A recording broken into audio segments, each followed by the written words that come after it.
4 sets of injector seals. Also, my drift button came in, but we're not quite there yet, so. Anyways, I went and opened one up. This is what it looks like.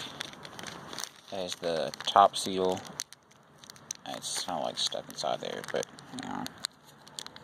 Yeah. There's a top seal and a bottom seal. Whenever I got the seal kit on my old ones, it just came with the tops, and they were a little too large, so it leaked. So, battery on charge, so that when it comes time to start it up, I won't have to jump it. So it's been on charge since this morning.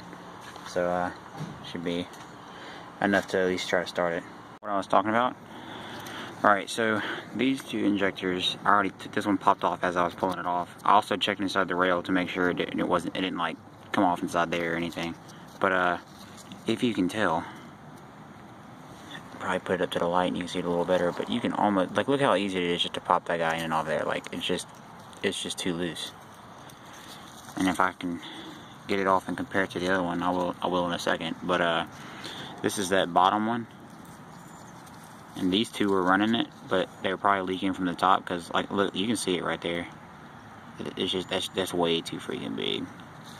But yeah, and then this bottom one, these 2 over here, weren't even running that bottom one at all. So we'll put these new guys on and see if that fixes our problem. So here's the 2 rings, and it's very small of a difference, but you can clearly see that the one on the left is a little bit larger, and that's why it was leaking gas. Well, that and maybe because it was missing all the bottom ones too, but yep. Hope it fixes it. I think 1, 2, and 3 didn't leak, but 4 sure did. A lot. So I'm gonna take him off and look him over again. Something's wrong.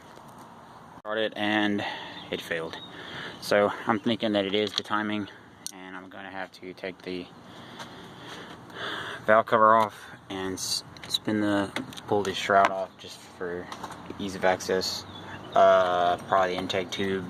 Then get down to the crank pulley, rotate it to top dead center, make sure everything matches. Yeah, pain in the ass. Thought I was almost done. Do that today because I don't feel like it. So I have worked in a little while, but what I am going to do is I hooked up my coolant line. I'm going to flush my cooling system since all that is hooked up right now. So